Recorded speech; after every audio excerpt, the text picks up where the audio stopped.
A school board budget issue turning into finger pointing. Please think about, if this happens, how it impacts children and not relationships, not legislators, not representatives, but the children in our schools. Duval County Schools debates suing the state over new funding practices and takes a shot from a state lawmaker calling for an investigation. Both sides agree Jacksonville's school district spent more money than planned last year. I'm really concerned. They're spending more than what they've authorized. They don't know why, and somebody should get to the bottom of it. Plus, a change in national immigration policy. Two local experts are here to explain how they think it impacts people in Northeast Florida and why it may be good for the White House on This Week in Jacksonville. Thanks so much for joining us today. So we begin with the politics of education. We're joined this morning by Duval County School Board Chair Paula Wright, board member since 2010. Also, State Representative Jason Fisher, a former member of the Duval School Board elected in 2012. So two main topics that we're going to discuss. The first is an audit request that came out. Representative Fisher, you issued a statement this week calling for a special budget audit. And in that statement, you accused the district of irresponsible budget practices. So maybe explain why, and then we're going to hear the other side. Well, Ken, thanks for having me on your show. I think it's a really important issue. As someone who served on the school board locally, I understand the complexities of the budget. I also happen to serve on the Pre-K 12 Appropriations Committee in the House and another Education Committee. So I've had the opportunity to really dig into some issues. And when I read about this in the paper and I heard that they had spent more than they were supposed to spend, $21 million, you know, I thought somebody's got to get to the bottom of this. They should know why. They should know where it was spent. They should know who's accountable. And so that's why I called for the audit. From what I could tell, I didn't see any formal action that had actually been done to go do an audit. And so I decided, look, we need to jump in. We need to take a look at it. And I think the history of the board previous to when I got on was a problem with mismanagement of dollars. And now that I'm gone, they seem to have problems again. So I think the state should get to the bottom of it. Okay. All right. Paula Wright, board chair, you served, there was some overlap here from when Mr. Fisher was on the board as well. So explain this to me, because what Mr. Fisher's talking about, that statement that we heard was July 24th. I understand that even a week before that, you agreed with the need for an audit and recommended one. So are you really after the same thing? First, let me thank you for this opportunity to clear up some misfacts. And the first is that there is no missing money, there is no mismanagement of money. When the board realized that after the closing of the year, that there was a $12 million deficit in terms of closing the year. And let me put it this way. We had a 5% fund balance above our budget. When we closed the year on June 30th, the budget was then reduced to 4.5%, which means that we pulled approximately 0.5% from our reserves. So the spending of dollars is not overspending. I'm going to connect it to when you go to the grocery store. You have your list, you have your items, you've kind of totaled them up. They come to $90. Along the way, you pick up a few items that weren't on the list. When you get to the register, it's $100. It's that candy bar, That's pack right. of gum right there at the register. That's right. Yeah. So, though you had intended to spend $90, you spent $100, but you simply pulled it from your savings. So it wasn't an over expenditure of dollars because all of the dollars were spent to take care of the needs of our students. So I really take issue with the term mismanagement, Representative Fisher. You were on the board. You should know how the close of the year ends and the process that we use. So there was no over expenditure of funds in the terms of, because statutorily, we have to keep a 3% reserve above our budget. We at that time had a 5%. So we did not dip below the 3% statutorily requirement. So you're saying that you used those rainy day funds, emergency funds, whatever, the way that they're supposed to be used? The way that they're supposed to be used. Since you served on the board, is that what those are supposed to be used for? Well, you know, I was proud when I served on the board to lead the charge and to get us to set our reserves at 5%, because previously the school district hadn't done that. In fact, when I mentioned some of the previous mismanagement before I got on the board, it was $130 million that staff had been hiding from board members that they found. And so, you know, to see another issue like this crop up again, you know, I do appreciate some of the verbal explanations, but I do think that a real audit needs to be done, that, you know, independent auditors need to go and look through the books and make sure that's what's actually happening. Yeah, I mean, look, I have a fundamental mistrust of politicians, and I think most of my constituents do, and we need to push back when, you know, there's a clear problem. We need to have independent people come in, take a look at it, and find out what the actual facts are. There might have been a suggestion about an audit, but I don't know if they've taken any formal action to do so. And that's why I went ahead and stepped forward and said, well, I think the state, who does audit from time to time, should take a look at this particular instance and see, why did they spend it? How could they stop doing this in the future? And just because they overspend, they shouldn't go back to the taxpayer and ask for more money. We did not. We have not. As I understand it, that's not asking for more money. That's using the money that's already there. Am I wrong? The reserve. And let me say, in terms of reserve, prior to having a 5% reserve, we had a 7% reserve. We reduced it 2 years ago so that we can continue to meet the needs of the students when Mr. Fisher served on the board. So this misnomer that we've mismanaged funds really should stop, Mr. Fisher, because it doesn't do our community any good. And also, I would just like to say that on the 18th of July, when we convened in an audit committee, I recommended that we do a forensic audit so that we can make certain that we look at the practices we do. We look at departmental budgets and how we can preserve and reserve more dollars so that we can continue to provide the level of service to our students that we need. Sure. So Mr. Fisher coming after the board agreed on the 18th and calling for an audit, and the way that he did it, Mr. Fisher didn't ask any questions of board members. He simply sent a letter to the committee. That's not how we need to collaborate on behalf of students. Let me ask this. Actually, is there a need for an additional audit? Because you even just mentioned that the school board will have audits done. Is that a regular or a periodic The school board has audits done every year. Yeah. There's a financial audit.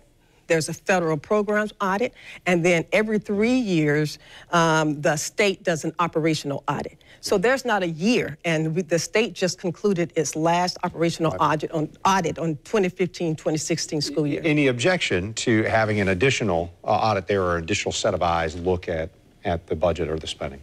Well, you know, this came from a constituent, but anytime that someone calls for an audit and there's pushback on doing an audit, you should double down on doing an audit. There shouldn't be anything to hide. There should be no reason why people aren't willing to open up their books, particularly when there's some admission that there's been a problem. And in fact, the CFO is no longer with the school district. Now, what I will say, because there were some mischaracterizations about some of my actions, I have talked to board member Scott Shine. I talked to him about it in advance before I actually sent a letter. We spoke about it. To my knowledge, there's been no formal action by the board to do an audit. There's been maybe some talk about it, but there's a difference between talk and action. And so what I did was take action.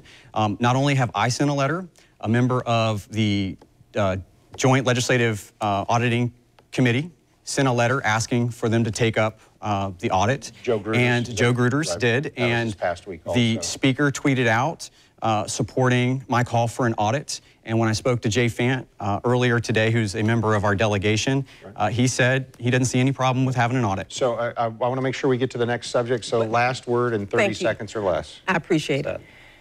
Mr. Fisher continues to misstate the fact.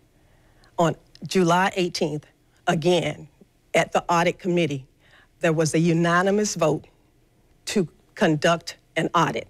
So that's the action that you're saying? That's the action. Okay. So to continue to say that we are pushing back, I don't know who's pushing back an audit if it came from us as a recommendation as a board and it was a unanimous vote. So I want to make certain that it is clear that that is a misstatement of the facts. And all I want to do is make certain that people understand that we understood that we needed to further understand what happened. Right. We are doing that. We're in the process. Mr. Fisher has, I don't know about what his conversations with Mr. Shine, but I'm the chair. And being a member of the school board, he should know. I think you know, Mr. Fisher, that if you're going to correspond with the board, you send it to the board, not have a conversation with one person, because we need to work as a team. And for you to send the information without giving any heads up to the board, or now discussing what some other members, of the state legislature wants to do, when you could talk to us. And I'd be more than happy to share where we are, because we are in the process of looking at vendors or firms for the audits. For an audit. Exactly. It takes a few minutes. I appreciate it. Starting the hen house. I need to wrap that topic, but I invite you, please stay with us because I want to have more conversation here.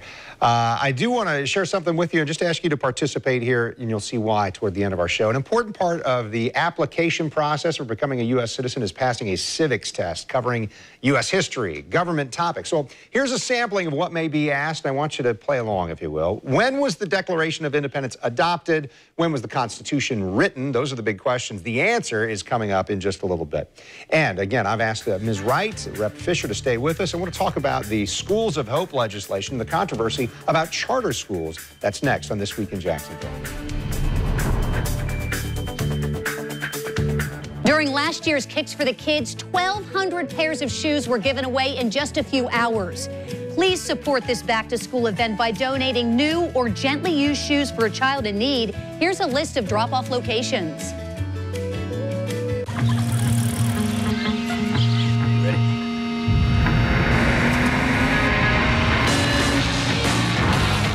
It's here, but it's going by fast. The opportunity of the year is back. The Mercedes-Benz Summer Event. Get to your dealer today for incredible once-a-season offers and start firing up those grills. Lease the E300 for $569 a month at your local Mercedes-Benz dealer. Mercedes-Benz, the best or nothing. It isn't just the height of summer, it's the height of savings at the Hyundai Summer Clearance Event. Lease the new Tucson for $149 per month or up to $4,000 total savings. Get 0% APR on a new Santa Fe with standard third-row seating. All backed by America's best warranty. At the Hyundai Summer Clearance Event, enjoy the peak of summer savings. Better is the reason to buy Hyundai. And up to $6,000 total savings on a new Santa Fe Sport is the reason to buy now. Hurry in. These offers can't last. Get back to being yourself. Back to smiling and laughing again. Back to eating foods you love. Back to living confidently. With same-day dentures backed by our satisfaction guarantee. And for new patients, a free consult and x-ray. For affordable dentures, extractions, and implants, call 1-800-DENTURE or go to affordabledentures.com. You deserve a healthy, beautiful, and confident smile. You each drive a Ford pickup, right? Yes, sir. I'm going to show you a next-generation pickup. Awesome. Let's do this. The bed is made of high-strength steel, which is less susceptible to punctures than aluminum. The stronger, the better. And best of all, this new truck is actually the current Chevy Silverado. It's the Chevy Summer Drive. Get 17% below MSRP on all Silverado 1500 LT pickups. That's over $8,200 on this Chevy Silverado. See your Southern Chevy dealers. It means a lot to us at Harrell & Harrell when clients take time out to thank us. We post 30 or 40 of the most recent letters thanking us for the representation and how comfortable we make them feel. Harrell & Harrell. Don't settle for less than you deserve. You're watching This Week in Jacksonville with Kent Justice. And thanks for staying with us on this Sunday morning. Paula Wright, Jason Fisher remained with us, too, from that last segment. So, State Rep Fisher supported what became known as the Schools of Hope bill. Florida lawmakers voted that through this year. Educators seem to absolutely hate this, specifically because it creates a public funding measure for private entities running charter schools. Ms. Wright, is that your biggest objection to what's House Bill 7069, what's become known as Schools of Hope? No, I have several concerns regarding 7069. One is that it's creating a dual public education system, meaning for the charter schools, they do not have to have different standards, no certified teachers. I think people need to understand that. They do not have to provide recess for 30 minutes a day for students. They do not have to adhere to the class size measure per class, like we would have to do. They can do it per school. So there are a lot of issues with the Schools of Hope. The other is the sharing of property taxes known as ad valorem taxes. We will be taking public dollars and providing those dollars to private entities, and they can invest in buildings or other materials, and if they close the school or when they close the school, the money goes into their private coffers. And that should be a concern for all. So this was hotly debated, obviously. You and I talked about it in Tallahassee while some of those conversations were going on. Well, why did you land on the side of supporting this, and do you feel strongly about this, or just kind of you're going where the speaker said and with the party? No, Kent, having served locally on a school board and watched the education process, I was a huge supporter of the legislation as it moved along in the Florida House. So the Florida House, I can't speak for the Florida Senate, considered almost every single one of these policy ideas and brought them to the floor of the House and voted on them individually even. And so having some background locally, I was very involved in helping craft 7069. The general guiding philosophy behind it is something that parents almost universally agree, which is whatever school their kid's going to go to, that's where the money should go. The money should follow the student. And that's probably the single biggest thing that 7069, House Bill 7069 did, is it said, look, if you're going to spend money on these kids, the vast majority of it needs to follow them to the school that they're going to attend, whether that's a traditional school, whether that's a virtual school, whether that's a charter school. That money needs to follow those children, because you know what? At the end of the day, it's not the politicians who know best. It's the parents that know how to know their children best. Yeah, well, some would think that the people who are running the schools would have a pretty good idea on that. And it seems like across the state, educators have said we're not in favor of this. As a matter of fact, recently I know the Duval County School Board discussed legal action potentially against the state regarding what happened there. So where does that stand? Is a lawsuit possible, and on what grounds would a lawsuit happen? Well, let me first say this is a copy of House Bill 7069, and it's 277 pages. It has 64 sections, and it's thorough. Then I don't know if it's thorough. It's wordy. Because it focuses on making certain that public education is being taken apart, being attacked, and making certain that the measures are in favor of charter schools. The Constitution only gives the power of the school board to receive schools. House Bill 7069 removes that authority from the school board, and that's just one of the instances in terms of a potential lawsuit. Now, there are 5 other counties that have already decided to seek legal redress. They are Broward, St. Lucie, Bay, Volusia, and Lee counties. Today, West Palm Beach is meeting to talk about, they're interviewing their own attorney firm. So there are many issues, but more importantly, we have to make certain that people understand your property taxes will be going to public property taxes going to private entities. And the school board nor you will have any say on how those funds are spent. The fact that charter schools can have teachers who are not certified, yet we say we want to create schools of hope or more charter schools because to help the students that in terms of challenge schools, that's not going to help students if you don't have certified people who understand the content and who's able to deliver that content. So, that's not going to happen. Right. Let me give Mr. Fisher a chance to finish here, 30 seconds or less. Obviously, you don't agree with some of those assertions. The teacher certification requirements are still there. There is a mentoring program that's allowable. I do think it's vastly hypocritical for someone who represents a school district that just got hit with a huge audit on teacher certifications. I mean, that was the majority, in the last audit that I saw, the majority of the issues came from teacher certification. So to try to make those comparisons with charter schools and act holier than thou, it seems disingenuous. What I would say is you don't have to be a constitutional lawyer in order to understand the Constitution and its view of putting the dollars in the hands of parents to make those decisions, not educators, not bureaucrats, but parents. And that's what 7069 reinforces. So, and Jason Fisher and Paula Wright, I know you want to keep going, and I know we No, I don't want to keep going, but the vast majority of the certification issues were charter schools. Okay. We're out of time. We'll talk again. What do you think about that? Let's do that. Okay, thank you so much. I appreciate the time. All right, so immigration changes and how that affects businesses in Florida. Experts on the temporary visa changes and the reasons behind them. That's next on This Week in Jacksonville.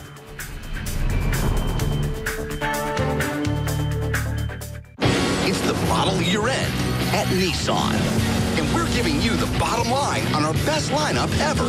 Save big on America's best-selling SUV, America's best truck warranty, and introducing the brand new Rogue Sport, the agile addition to the Nissan Rogue family.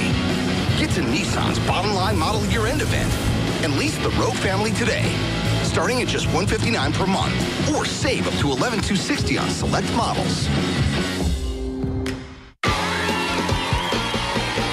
This kitchen isn't real. Like the labels some chicken brands use to mislead people. Just smoke and mirrors to get him to pay more. Labels like no added hormones or steroids. It's funny because it's illegal to give chickens added hormones or steroids. At Sanderson Farms, we raise good, honest chicken. Let's check the oven. Ooh, and is right. Sanderson Farms. Good, honest chicken. 4 seconds on the clock. Down by 1. Championship on the line. Aaron, the sharpshooter Shanahan, fakes left. She's outside of the key. She shoots. She scores. Yes, Aaron, it is a great time to score a deal. We need to make room for the 2018 models. Relive the thrill of beating the clock. The Volkswagen Model Year-End Event. During the Volkswagen Model Year-End Event, you can lease a 2017 Jetta S for just $119 a month. We had such a great experience with Empire, we would recommend it to anyone. Real customers share their stories about Empire today. The customer service and the personal touch was really where it's at. And now with Empire's half-price sale, get half-price carpet, hardwood, tile, vinyl, and laminate, plus half-price installation. We've had people come in our home and say, wow, this is really beautiful. Where'd you have it done? Empire. 800-588-2300 Empire. Today.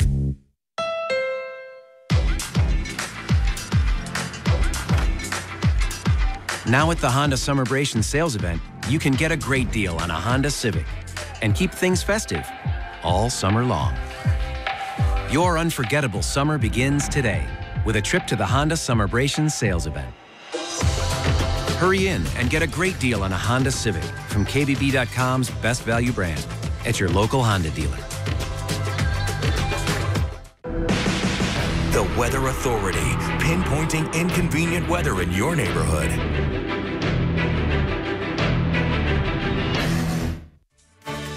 And here are the answers to our U.S. citizenship quiz. When was the Declaration of Independence adopted? Well, we just celebrated a few weeks ago, right? July 4th, 1776. And when was the Constitution written? Many may not get this correct. It was 1787.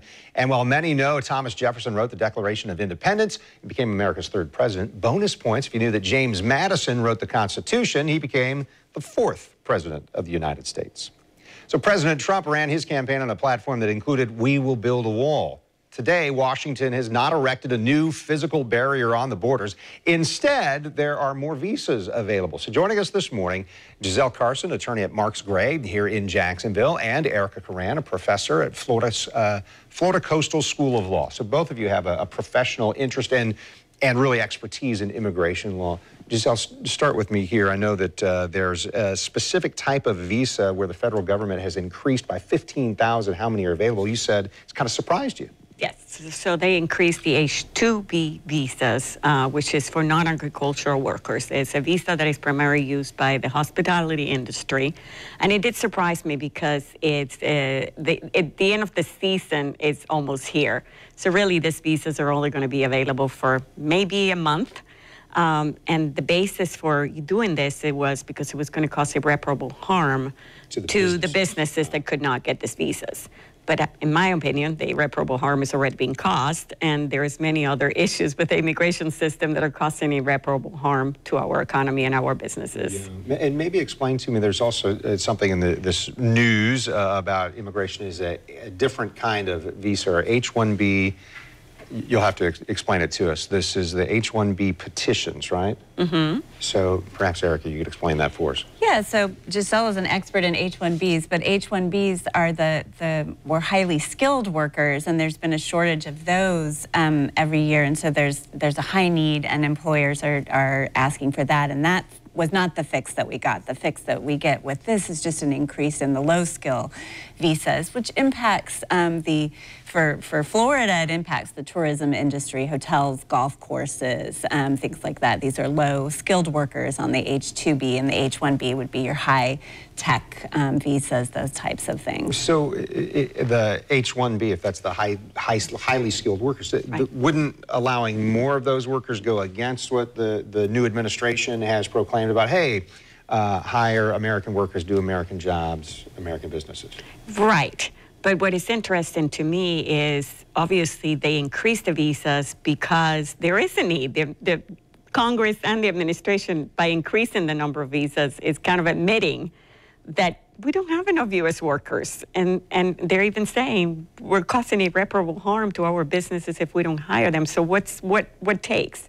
Right. Do we not need U.S. workers? Do we have enough U.S. workers? My opinion is we don't have enough U.S. workers to meet the needs of our economy. So not only do we need an increase on the H-2B visas, but we also need an increase in H-1Bs and a look at the whole immigration system. Professor, you mentioned that there's a connection to human trafficking you wanted to address. So maybe do that before we put a bow on this issue. Yeah, the H-2B visa is a seasonal worker visa, and the visa holders can't change employers. So they come for a temporary purpose, and they have to stick with that one employer. And we at Florida Coastal in our clinics have ended up representing survivors of human trafficking who were taken advantage by unscrupulous employers in those situations. So, you know, folks forced to work in the hotel industry had their passports taken, unable to change jobs, frightened, and kind of stuck here in the United States. And so those links exist with the H-2B, and it's been criticized for that. Yeah, Giselle, last thing. Is this latest news encouraging for the folks that you represent and trying to help do things legally? I hope, I mean, if I wanted to look at it in a positive way, I totally do everything. I think so. At least we're seeing that they're recognizing that there is a need for more visas. Hopefully next year we'll see an increase on more than the H-2Bs. Yeah, well, I appreciate it. I think it's confusing for a lot of people unless you're right in it. So Yes. we need to talk with people who are experts and really understand this well. Thank you so much for your time. Thank you for the opportunity. All right. Well, This Week in Jacksonville airs each Sunday morning at this time. So glad you joined us today. I'm Kent Justice. Thanks for watching on air on Channel 4 and online at newsforjax.com.